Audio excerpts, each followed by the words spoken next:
नमस्कार साथियों, स्वागत है आप सभी का आज के सेशन में। और आज हम 10 फरवरी फर्स्ट शिफ्ट के क्वेश्चनों को देखने वाले हैं, जिसमें हम बिल्कुल 100% एक्यूरेट आंसर के साथ आपको आंसर बताने वाले हैं। यदि आप इससे पहले वीडियो देखना चाहते हैं तो आप हमारे चैनल पे जाइए, आपको प्लेलिस्ट मिल जाएगी, उसमें सारे वीडियो आप जाकर देख सकते हैं। ओके, तो आइए शुरू करते हैं आज का सेशन। फर्स्ट क्वेश्चन, डबल्स के लिए टेनिस कोर्ट की लंबाई कितनी होती है? ठीक है, तो डबल्स के लिए टेनिस कोर्ट की लंबाई पूछी गई तो लंबाई उसकी होती है 78 फीट, और यानी कि 23.77 मीटर। ठीक है, यदि मीटर में पूछिए तो डबल्स के लिए टेनिस कोर्ट की लंबाई 78 फीट होती है, और वहीं इसकी जो चौड़ाई है वो 36 फीट यानी कि 10.97 मीटर होती है। डबल्स मैच में खिलाड़ियों की कोर्ट की पूरी चौड़ाई का इस्तेमाल करने का अधिकार होता है। ओके, और डबल्स कोर्ट में पूरे कोर्ट का इस्तेमाल होता है, जिसमें ट्राई लानों के बीच का क्षेत्रफल शामिल होता है। ओके, नेक्स्ट क्वेश्चन देखते हैं। अगला क्वेश्चन, साइंस में बी किसको दर्शाता है? ठीक है, तो साइंस में जो बी पूछा जाए किसको दर्शाता है, तो यह दर्शाता है वेग को, यानी कि वेग में भी यदि पूछा जाए तो अंतिम वेग को, यानी कि जो गति की तीसरी समीकरण होती है बी बराबर है यू प्लस ए टी। ठीक है, तो इसमें आपका जो बी होता है वो अंतिम वेग होता है, और यू हमारा होता है प्रारंभिक वेग। ठीक है, और ए इसमें होता है त्वरण, यानी कि और जो टी बचता है वो हमारा होता है समय को दर्शाता है। ठीक है, नेक्स्ट क्वेश्चन देखते हैं। भारत के नियंत्रक एवं महालेखा परीक्षक सीएजी कौन है? ठीक है, तो वर्तमान में सीजी पूछे गए, तो वर्तमान में आपके जो सीएजी हैं वो है के संजय मूर्ति। ठीक है, सीएजी के बारे में देख लेते हैं इंपॉर्टेंट पॉइंट्स। ठीक है, सी जो है सीएजी को सर्वोच्च न्यायालय के न्यायाधीश के रूप में सम्मान का दर्जा प्राप्त होता है। ठीक है, और सीएजी श्री के संजय मूर्ति को 21 नवंबर 2024 को भारत के नियंत्रक एवं महालेखा परीक्षक के रूप में इन्होंने शपथ ग्रहण की थी, और वह भारत के 15वें सीएजी है। सीएजी संघ और राज्यों के संपूर्ण वित्तीय प्रणाली को नियंत्रित करता है। उसकी नियुक्ति भारत के राष्ट्रपति के द्वारा की जाती है। ठीक है, और वह 6 वर्ष या 65 वर्ष की आयु तक अपने पद पर बने रहते हैं। ठीक है, उनका कार्यकाल यदि पूछा है तो 6 वर्ष या 65 वर्ष की आयु तक, अच्छी तरह से आपको ध्यान रखना है। और भारत के सीएजी एक प्राधिकरण है, जिसे भारत के संविधान के अनुच्छेद 178 के द्वारा स्थापित किया गया है। जिस सीएजी का जो कार्य है वो है भारत सरकार और राज्य सरकारों की सभी प्राप्तियों और व्ययों का लेखा जोखा करना। नेक्स्ट देखते हैं क्वेश्चन क्या है। पूछा गया था खिलाफत आंदोलन किस धर्म से जुड़ा है? ठीक है, तो खिलाफत जो आंदोलन है वो किस धर्म से जुड़ा है, इसमें आपका राइट आंसर हो जाएगा वो इस्लाम धर्म से जुड़ा हुआ है। इसके बारे में देख लेते हैं। देखिए, इसका जो उद्देश्य तुर्की के प्रति ब्रिटिश नीतियों और प्रथम विश्व युद्ध के बाद ऑटोमन साम्राज्य की विघटन का विरोध करना था। ठीक है, इसका प्रमुख उद्देश्य था, और ये आंदोलन मुस्लिम एकजुटता का प्रतीक है।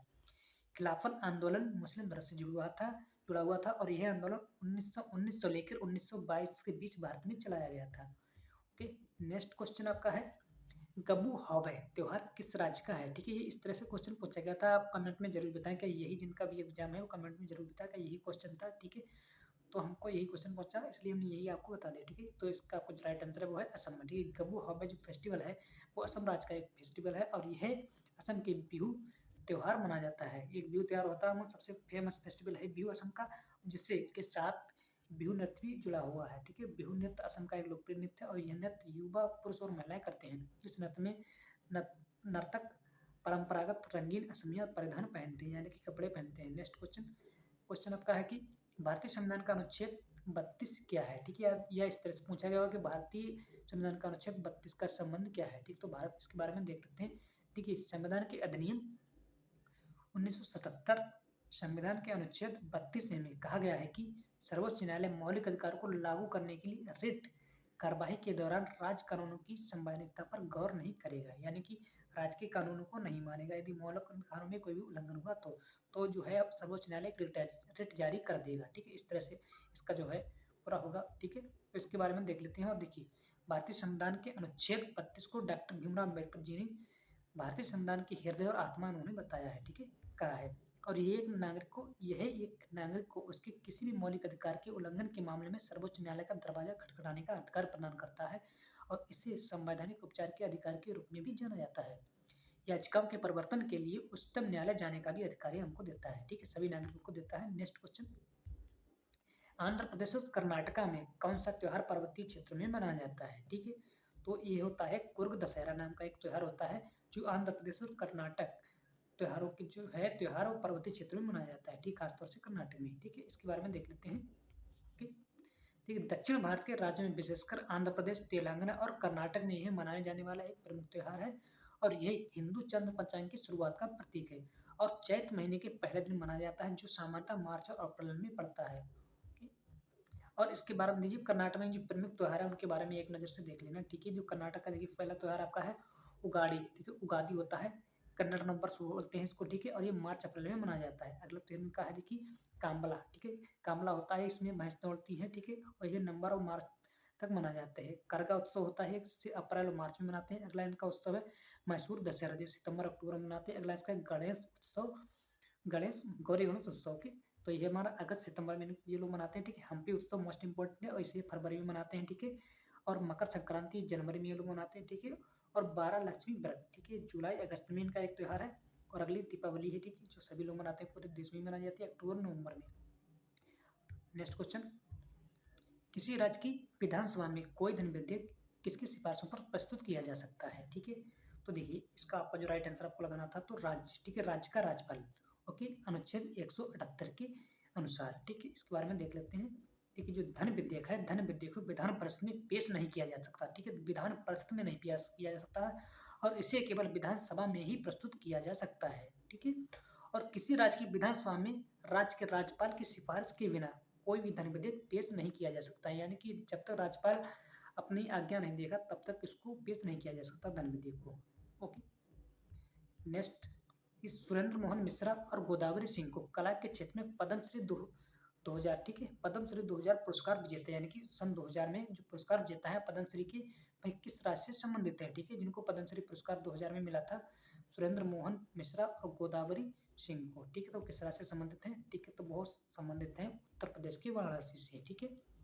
जिसने भी लगाया उसका बिल्कुल राइट आंसर हो गया। देखिए इनके बारे में देख लेते हैं कि उन्होंने 2024 में कला के क्षेत्र में पद्मश्री पुरस्कार से सम्मानित किया गया था, और पंडित सुरेंद्र मोहन मिश्र वाराणसी घराने के प्रसिद्ध शास्त्रीय गायक थे, जबकि गोदावरी सिंह काठ कला, यानी कि काष्ठ कला यानी कि लकड़ी की शिल्पकला के लिए जाने जाते हैं। पंडित सुरेंद्र मोहन मिश्र का नवंबर 1923 को 82 वर्ष की आयु में निधन हो गया था, और उन्हें यह जो पुरस्कार है मरणोपरांत ही मिला था, ओके। और इसके साथ साथ तो गोदावरी सिंह थे, वो लकड़ी की खिलौने की कला के लिए महत्वपूर्ण योगदान दिया था, जो वाराणसी की एक पारंपरिक शिल्पकला से संबंध रखते हैं, ओके। नेक्स्ट क्वेश्चन देखते हैं फिर, लोना शब्द का प्रयोग किस खेल के लिए किया जाता है, इस तरह से क्वेश्चन पूछा गया, थोड़ा बहुत चेंज भी हो सकता है, ठीक है। तो लोना शब्द का जो प्रयोग है वो कबड्डी के लिए किया जाता है, ठीक है, इसमें आपका राइट आंसर कबड्डी हो जाएगा, ठीक है। लोना होता क्या है, लोना शब्द के बारे में देखिए उसको डिस्क्राइब कर लेते हैं। लोना शब्द होता है वो कबड्डी में लोना जब होता है तो उसमें 2 अंक दिए जाते हैं, ठीक है। अब लोना शब्द का इस्तेमाल तब किया जाता है जब पूरी विरोधी टीम को आउट किया जाता है, ठीक है, आउट घोषित कर दिया जाता है, और रेफरी और अंपायर रेड पूरी होने के बाद स्कोर करने वाली टीम को बोनस के तौर पर 2 अंक देती है। नेक्स्ट क्वेश्चन, साल 2024 में नृत्य कलानिधि पुरस्कार से किसे सम्मानित किया गया था, ठीक है, इस तरह से क्वेश्चन का है, तो इसका आपका जो राइट आंसर था वो था नीना प्रसाद, ठीक है। देखिए और जो कुछ पुरस्कार होते हैं उनके बारे में देख लेते हैं। देखिए संगीत नाटक अकादमी पुरस्कार है, और अकादमी रत्न पुरस्कार, और टैगोर अकादमी रत्न पुरस्कार जैसे जो पुरस्कार है वो संगीत नाटक अकादमी देती है। और जैसे कालिदास सम्मान हो गए, शास्त्रीय कला हो गया, साहित्य हो गया, संस्कृत के क्षेत्र में योगदान को जो मान्यता देने वाले के लिए मध्य प्रदेश सरकार देती है, ठीक है, पुरस्कार देती है। और जो राष्ट्रीय फिल्म पुरस्कार होते हैं, सर्वश्रेष्ठ नृत्य संयोजन और फिल्म में नृत्य रचना के लिए रजत कमल से सम्मानित किया जाता है। नेक्स्ट क्वेश्चन देखें, अगला आपका आता है 2024 का आरबीआई के गवर्नर कौन थे, ठीक है, कौन थे आरबीआई के गवर्नर 2024 में, ठीक है, तो शक्तिकांत दास से 2024 तक, ठीक है, 24 तक के लिए पूछा गया था, ठीक है। तो 2024 तक जो थे वो शक्तिकांत दास थे, ठीक है, और 2024 तक भारतीय रिजर्व बैंक के गवर्नर शक्तिकांत दास थे। और यदि वर्तमान में देखते हैं तो इस समय जो है हमारे वर्तमान समय में यदि पूछा जाता तो संजय मल्होत्रा जो हैं, जिनको 11 दिसंबर 2024 को आरबीआई के गवर्नर के पद मिला था, ओके, पद उन्होंने संभाला था। इनका जो कार्यकाल है वो 3 साल का है, ठीक है, 3 साल का इनका कार्यकाल होता है, ये भी आपको ध्यान रखना है, 3 साल का इनको कार्यकाल मिला है। और जो वर्तमान में यदि पूछा जाए तो नेक्स्ट क्वेश्चन बन सकता तो संजय मल्होत्रा को भी याद रखना। और जो शक्ति दास थे वो 2024 तक की थे, ठीक है, इनको जो 6 साल का कार्यकाल 6 साल तक इन्होंने कार्य किया है इसमें, ओके। नेक्स्ट क्वेश्चन देखते हैं, ये लोक कलाकार महावीर गुड्डू किस राज्य से संबंधित है, ठीक है, तो ये किस राज्य से संबंधित है, तो राइट आंसर हरियाणा हो जाएगा, जिसमें हरियाणा लगा बिल्कुल राइट आंसर होगा। अब देखिए इनके बारे में देखते हैं कि महावीर गुड्डू हरियाणा राज्य से संबंधित है और एक प्रसिद्ध लोक कलाकार हैं। उन्होंने हरियाणवी संस्कृति को देश विदेश में पहचान दिलाई, और महावीर गुड्डू को 2024 में पद्मश्री पुरस्कार से भी सम्मानित किया जा चुका है। और उनका जन्म हरियाणा के जींद जिले के गंगोली गांव में हुआ था। उन्होंने शिव गायन और बम लहरी जैसी पारंपरिक विधाओं को मंच पर प्रस्तुत किया करके हरियाणा में लोक कला को नई ऊंचाइयों तक पहुंचाया है उन्होंने। और इसके अलावा महावीर गुड्डू ने नाहर सिंह, पंडित लक्ष्मी चंद चौधरी, देवीलाल रणबीर सिंह, ठीक है, और चौधरी छोटू राम की जीवनी गाथाओं का भी गायन किया गया है। अगला क्वेश्चन, वर्तमान में कैबिनेट मंत्री कौन है? इस तरह से क्वेश्चन आया था, ठीक है। तो आपके जो ऑप्शन में था वो आपके था नितिन जयराम ग्रामकारी, ठीक है। इनको जो मंत्रालय कौन सा मिला है, ठीक है, इन्हें सड़क परिवहन और राजमार्ग मंत्रालय मिला है, ठीक है, आपको ध्यान रखना है। इसके साथ साथ कुछ और आपको जो इंपॉर्टेंट नाम है वो याद कर लेने, जैसे कि राजनाथ सिंह इनको रक्षा मंत्रालय मिला है, ठीक है, और भी है, देखिए उनका देखिए अमित शाह दूसरे नंबर पे आते हैं, वो गृह मंत्रालय और सहकारिता मंत्रालय मिला हुआ है, ठीक है। नितिन जयराम गडकरी के बारे में आईसीयू का क्वेश्चन, ठीक, जयप्रकाश के बारे में बन सकता है, यानी कि इनको कौन सा मंत्रालय, स्वास्थ्य परिवार कल्याण मंत्रालय एवं रसायन उर्वरक मंत्रालय मिला है। अगले आपके शिवराज सिंह चौहान, ठीक है, इनको क्या है, कृषि मंत्रालय मिला है, ठीक है, और दूसरा क्या, ग्रामीण विकास मंत्रालय भी इनको मिला है। निर्मला सीतारमण अगला इनका नाम है, ठीक है, इनको वित्त मंत्रालय कॉर्पोरेट मामले के मंत्री हैं। और डॉक्टर सुब्रमण्यम जयशंकर, ठीक है, इनको विदेश मंत्रालय है, बहुत नाम इनका चर्चा में है, इनको भी आप याद रख सकते हैं, ठीक है, क्वेश्चन आ सकता है। नेक्स्ट क्वेश्चन देखते हैं कि मोहिनीअट्टम किस राज्य से संबंधित है, इस तरह से पूछा जाता है, ठीक है। तो मोहिनीअट्टम जो है हमारे केरल राज्य से संबंधित है। और देखिए मोहिनीअट्टम या मोहिनीअट्टम दक्षिण भारत के केरल राज्य का एक अर्थशास्त्रीय नृत्य है, ठीक है, और इसकी जो उत्पत्ति है 16वीं शताब्दी से मानी जाती है, ठीक है। और मोहिनीअट्टम के रूप में विष्णु के पुनर्जन्म में महिलाओं द्वारा हिंदू भगवान विष्णु की याद में यह नृत्य किया जाता है, ठीक है। इसके साथ साथ एक इंपॉर्टेंट पॉइंट आपका बनता है, इसको आप बहुत अच्छी तरह से याद कर लेना, कि सुनंदा नायर मोहिनीअट्टम में मास्टर डिग्री हासिल करने वाली भारत की पहली महिला बनी है, जिन्होंने मुंबई विश्वविद्यालय में मोहिनीअट्टम से आंतरिक गीतात्मक नारीवाद से पीएचडी की है, ठीक है, पीएचडी थ्योरीज पूरी की है।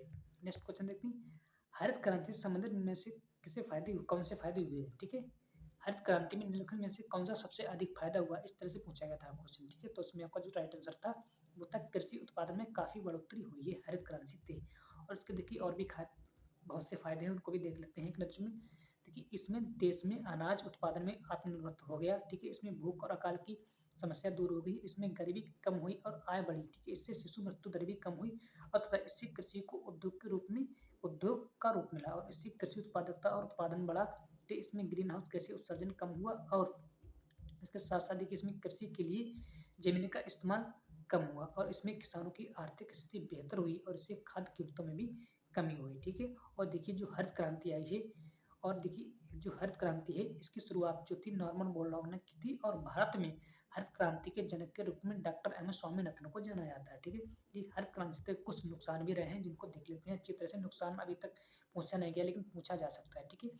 इससे किसानों की उर्वरकता पर निर्भरता बढ़ी, यानी कि अधिकांश किसान जो थे वो उर्वरक पर ही निर्भर रहने लगे। इसमें कीटनाशक यानी कीटनाशकों पर निर्भरता भी बढ़ी, कीटनाशकों पर भी निर्भरता बढ़ी, तथा इससे मिट्टी की उर्वरकता में भी कमी आई, ठीक है। इससे मिट्टी में घुलने वाले रसायनों की भी मात्रा बढ़ गई थी, ओके। ये सारे नुकसान थे। नेक्स्ट क्वेश्चन, दूसरी पंचवर्षीय योजना किस मॉडल पर आधारित थी, ठीक है। तो हमारी जो दूसरी पंचवर्षीय योजना थी वो नेहरी मोहनोविस मॉडल पर आधारित थी, ओके। इस योजना का मुख्य उद्देश्य था बुनियादी और भारी उद्योगों में विकास पर विशेष जोर देने के साथ साथ तेजी से औद्योगिकरण करना था, ठीक है। और 1956 की औद्योगिक नीति ने आर्थिक नीति के लक्ष्य में समाज में एक समाजवादी प्रारूप की स्थापना को भी स्वीकार किया था। यही सब आपके सारे क्वेश्चन समाप्त होते हैं। यदि आपको क्लास अच्छी लगी तो वीडियो को लाइक करें, चैनल को सब्सक्राइब कर लें, ठीक है। यदि आपके पास लगता है कोई भी क्वेश्चन छूट गया तो हमें कमेंट बॉक्स में जरूर भेजें। धन्यवाद। जय हिंद, जय भारत।